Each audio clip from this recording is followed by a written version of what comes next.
Really talk about my life much in my videos, but after reaching 1 million subscribers, the support from you all was overwhelming and it finally gave me the confidence to share my story. So I put together a collection of significant moments from my life that I think have made me into the person I am today and created a Draw My Life video.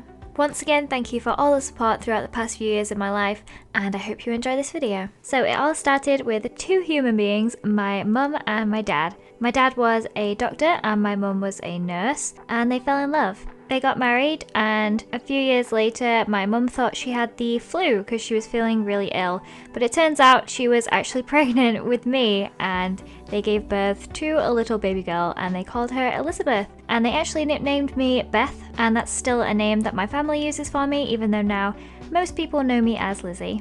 They also decided to have another little baby, and when that came into the world, it turned out to be a girl, and it was my little sister, Maddie. Maddie is just over a year younger than me, so we've always been pretty close in age, and therefore we were quite close growing up, and we were really good friends, and we always did stuff together. Between being born and until the age of about 8 or 9, I don't really remember much, but we did get a cat somewhere along the way. So like most people, I went to school, and in the UK, the first school that you go to is called primary school, and you go there until you're about 11 years old. I didn't really like school much, so I used to pretend to be ill a lot of the time, and sometimes people would actually believe me and I would get to stay home and stay in bed and watch TV all day. I made some really great friends when I was younger, called Emma, Sophie and Jade was really tall.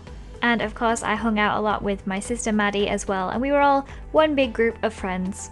And we always had sleepovers, but instead of pillow fights and talking about boys, we used to play video games and make movies together. And I still have some of them on videotapes now, and they're really embarrassing. So growing up, I always knew that my mum was a little bit weird. She was always really eccentric and her behavior was a little bit unusual, but that was something that I loved about her.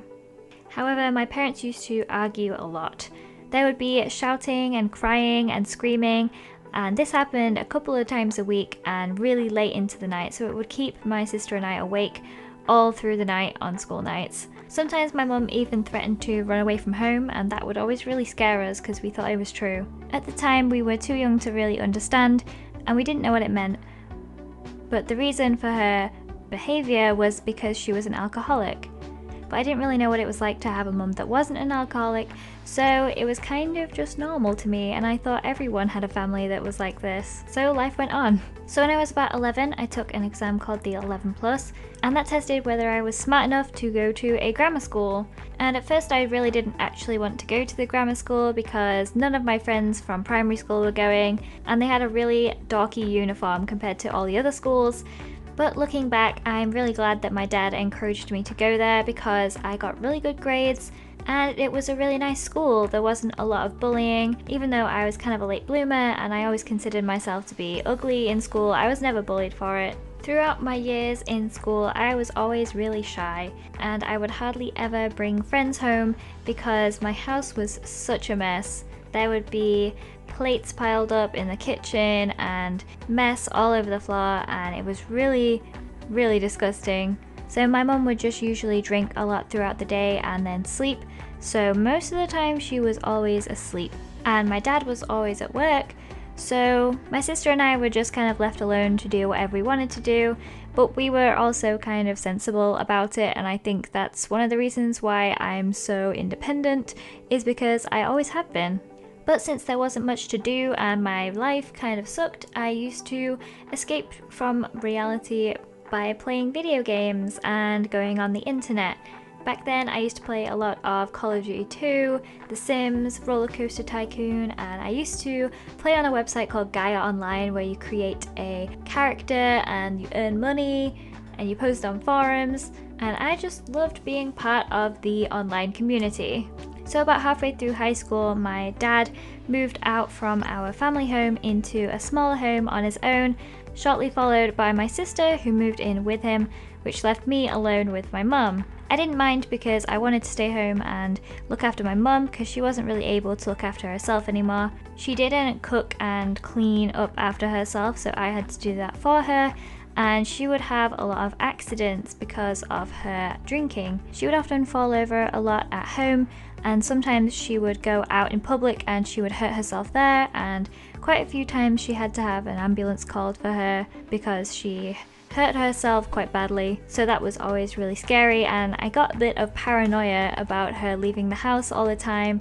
I always thought that she would hurt herself and not come back.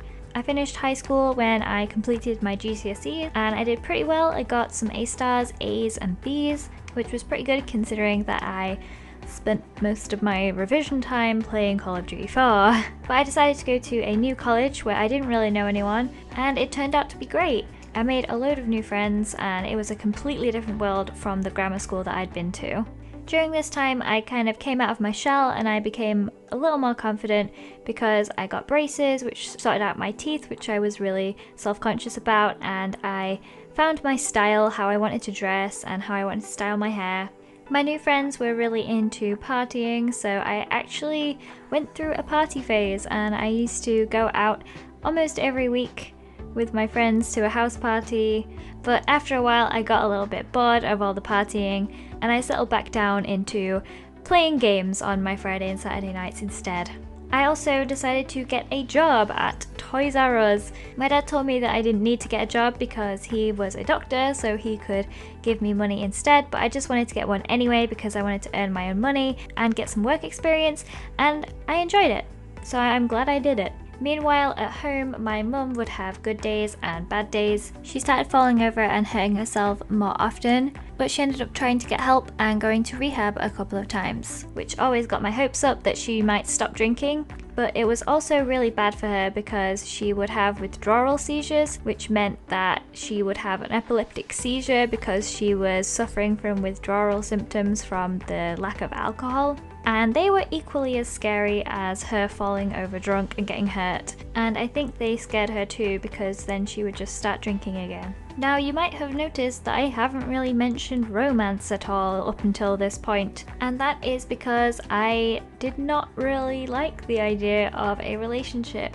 There were a couple of guys that I liked in college, but the idea of intimacy and actually being in a relationship with them really freaked me out, and I just was not ready for it. During college, I started off my YouTube channel and I played a lot of Call of Duty, did some vlogs, and I started playing Minecraft. Sadly, around this time, the cat that I'd had since I was really young went missing and he never came back. I didn't really expect it to hit me as hard as it did, but I was really sad. My cat was something that was always there and always consistent every single day, even with all the changes that were going on around my life with my dad moving out and me changing as a person. My cat was always still there, always the same, and I found that really reassuring. And when he was gone, I felt like I lost a big part of me, and it took a long time to get over it, but time heals all, and I'm now at peace with his passing. And I'm just happy that I had him in my life for as long as I did. So when I finished college, I didn't really know what to do with my life. I'd heard about this summer program at Disneyland where you basically go and work there for a year in between college and university. So that was what I wanted to do. However, I did not get the job. So now I had a year and I decided to spend the whole day at home to our separate lives. But pretty much as soon as we both got home, we started talking to each other on Skype, and we would talk every night until the early hours of the morning about anything and everything, and we would have all these inside jokes, and we became really good friends. So since I was on my gap year, I actually decided to spend some of my time traveling. So I flew to America to live in Alexandria, Virginia with my aunt and dad. But my friend Ollie, and I hope that you will get the happy ending that you deserve.